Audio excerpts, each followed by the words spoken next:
Arrest कर लीजिए इन्हें। क्या कर रही हैं? छोड़े। क्या किया मेरी बेटी ने?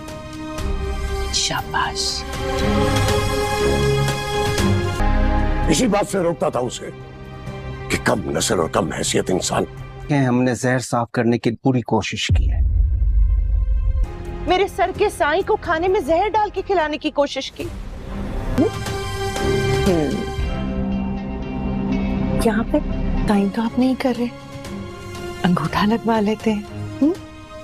जहां कशमाला की सारी चालें उस वक्त नाकाम हो जाती हैं जब डॉक्टर जाफर को पता चलता है कि गजनवी को जहर नहीं दिया गया बल्कि एक ऐसी दवा दी गई है जिससे इंसान को उल्टी और सांस लेने में मुश्किल होती है और बेहोशी छा जाती है, मगर इससे मौत नहीं होती।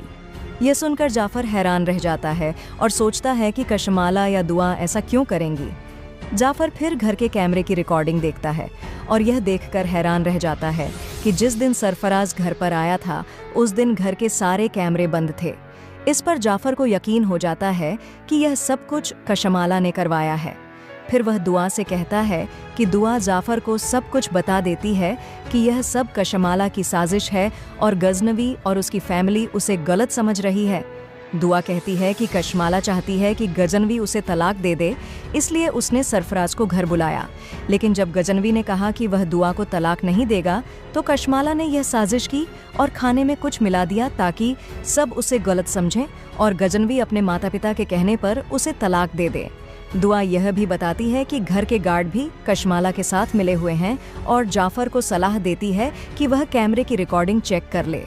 यह सब सुनकर जाफर कहता है कि वह सब कुछ देख लेगा और जब गजनवी ठीक हो जाएगा तो सच सबके सामने ले आएगा।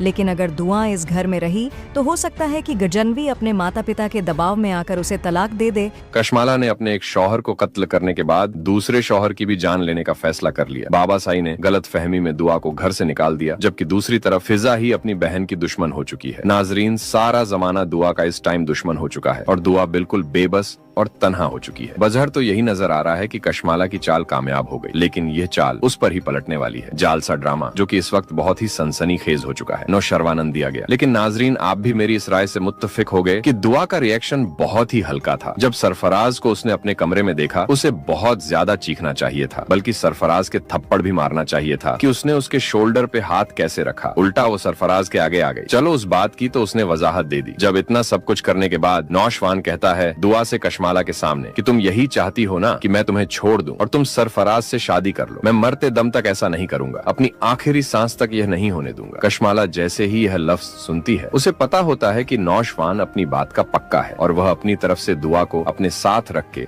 उसे सजा दे रहा है। हालांकि यह तो दुआ के लिए नेमत है, लेकिन कशमाला के लिए सजा है। कशमाला जब यह कुछ सुनती है तो वह सोचती है कि जब यह मेरा नहीं हो सकता तो फिर यह दुआ का भी नहीं हो सकता। जब मेरे किसी काम का ही नहीं है तो फिर इसको दुनिया में रहने का भी हक नहीं है। दुआ बार बार कोशिश कर रही होती है कि किसी तरह से नौशीरवान को कायल करें कि वह बेगुनाह है। बार बार नौशरवानंद बजहर जो कुछ नजर आ रहा होता है, जितनी गहरी जरब नौशरवान की गैरत पे पड़ी होती है, तो वह कैसे भरोसा करता दुआ पे। लेकिन ये सब कुछ उसके घर में इतनी आसानी से खेल खेला जा रहा है। और सबसे ज्यादा अहम बात, इस इतने बड़े घर में सीसीटीवी कैमरे क्यों नहीं है? मैंने पहले भी ये पॉइंट सामने रखा था। इतने अमीर होने का क्या फायदा? बहरहाल नाजरीन, इन विचारों ने सीसीटीवी तो नहीं लगवाए। अगर वो लगे होते तो फौरन से पता चल जाता कि सरफराज कैसे इस घर में आता है और कैसे दुआ जलील करके भेजती है। दुआ नौशरवानंद की सारी डिशें बनाती है। कशमाला जब ये सब कुछ देखती है तो वो सोचती है कि तेरी तो यह सारी कोशिशें ही रह जाएंगी। तुम्हें नौशरवानंद नहीं कर पाई तो मैं तुमसे नौशरवान को ही छीन लूंगी, ये मेरा वादा है दुआ। इसके बाद वह जाती है और खाने में जहर मिला देती है। नौशरवान डाइनिंग टेबल पे आता है। कशमाला भी वहाँ पे मौजूद होती है। दुआ कहती है कि यह सब कुछ मैंने बहुत मोहब्बत से आपके लिए बनाया है। कशमाला ने ये ऐसी चाल चली होती है कि बड़े से बड़े अकल वालों की अकल पे पर्दा पड़ जाए। नौशवान के ये जुमले कि मैं आखिरी सांस तक तुम्हें नहीं छोड़ूंगा ताकि तुम सरफराज से शादी ना कर लो और उसके बाद उसके खाने में जहर, ये सारे शक को शुभत तो दुआ की तरफ ही जाते थे। इसके बाद आपको दिखाया जाएगा कि नौशरवानंद से उसकी तरफ बढ़ती है और कशमाला भी नाटक करती है कि साईं को क्या हो गया। जाफर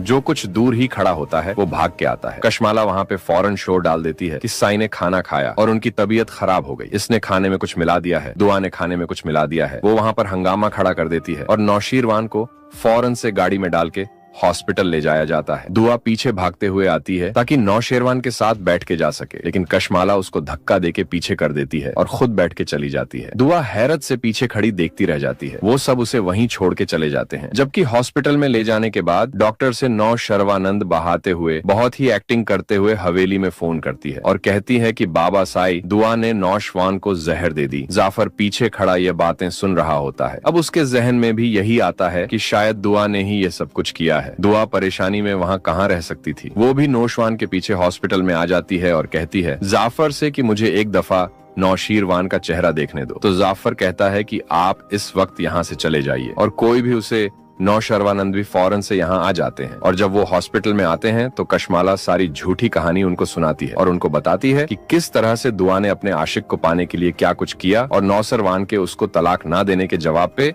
उसने नौशरवान को जहर दे दी। अब सारे सबूत, सारे गवाह, सब कुछ उसके खिलाफ होता है। तो अमा साईं, बाबा साईं भी यही समझते हैं कि कशमाला सच कह रही है। वो फौरन से कहते हैं जाफर को कि इसके वालिद को बुलवा हो। दुआ के वालिद को यहाँ बुलवाया जाता है और कशमाला फौरन से फोन कर देती है सरफराज को कि तुम भी यहाँ पर आ जाओ ताकि बाबा साईं और अम्मा साईं का फैसला मजीद मजबूत हो जाए तुम्हें देखकर। और यही होता है। सरफराज वहाँ आता है और कशमाला शोर मचा देती है कि ये इसका आशिक फिर से यहाँ पर आ गया है। तो अम्मा साईं और बाबा साईं, जो कि अभी इस बारे में सोच ही रहे होते हैं, ये सब कुछ देखने के बाद वो फौरन से फैसला कर लेते हैं और कहते हैं कि जाफर, इस लड़की को बाहर निकालो इस घर से। और दुआ की वालिदा उसको पकड़ के अपने साथ ले जाती है और दुआ अपने घर आ जाती है। दुआ बहुत रोती तड़पती है कि मुझे एक दफा नौशरवानंद, लेकिन कोई भी उसे उसके करीब भी नहीं फटकने देता। कशमाला कहती है यहाँ पर कि डॉक्टर्स ने कहा है साई के बचने के चांसेस बहुत कम है। यही तो वह चाहती थी कि अगर नौशीरवान मेरा नहीं हो सकता तो फिर दुआ का भी ना रहे, और अगर इत्तेफाक से बच भी जाए तो यकीनन ये सब होने के बाद तो वह दुआ को छोड़ ही देगा और उसका हो जाएगा। यकीनन यह कशमाला की मोहब्बत नहीं बल्कि उसकी अनापस्ती है। आपको दिखाया जाएगा कि नौशेरवान जो कि मौत के मुंह से बच के निकलेगा, जबकि इस दौरान जाफर इस मसले को बहुत ही सीरियस लेगा और हो सकता है कि दुआ उससे मिले और जाफर से कहे कि जाफर, मैं बिल्कुल बेकसूर हूँ। और नाजरीन सोचिए, उन वालदैन के लिए कितनी कयामत की बात है कि जिनकी दोनों बेटियां एक जैसी सिचुएशन में ही घर में मौजूद होती हैं और एक ही बंदे के हाथों पहले 10 हुई होती हैं और एक ही बंदे की वजह से अब बर्बाद हुई होती है। दुआ, जिसकी पहले भी बर्बादी की वजह सरफराज था और आज भी फिजा, जिसकी बर्बादी की वजह भी सिर्फ सरफराज ही होता है। दुआ जब घर आती है, फिजा को सब कुछ पता चलता है तो वह बहुत ही गरजती बरसती है दुआ पे और उसे कहती है कि उसे अपने बच्चे की तो कोई परवाह नहीं, लेकिन वह तुमसे इतनी मोहब्बत करता है, वहाँ तक तुम्हारे पीछे आता था। नाजरीन, दुआ और फिजा के वालदैन पर तो कयामत गुजर गई होती है। उनकी दोनों बेटियां प्रेग्नेंट होती हैं और दोनों घर में एक को तलाक हो चुकी होती है और दूसरी की तलाक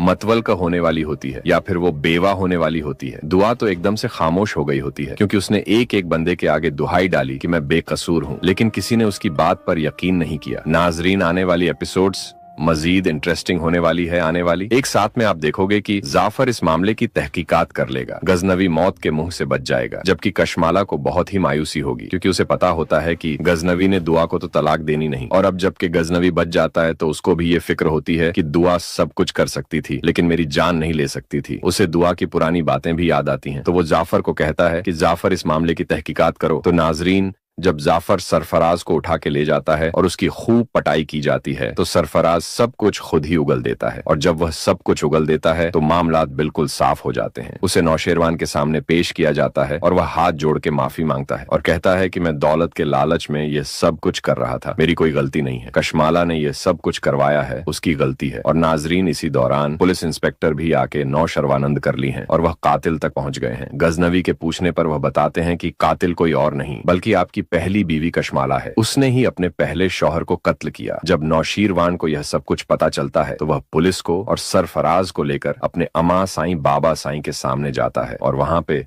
सब कुछ बताया जाता है। तो इस तरह से सरफराज और कशमाला अपने अंजाम तक पहुंचते हैं। सरफराज तो जेल में जाता है जबकि कशमाला पागल हो जाती है। नाव से इस जहान में कुछ मिलेगा ना, उस जहान में कुछ मिलेगा, जबकि दुआ और नौशेरवान दोबारा से एक हो जाते हैं। आज के लिए बस इतना ही। अल्लाह हाफिज।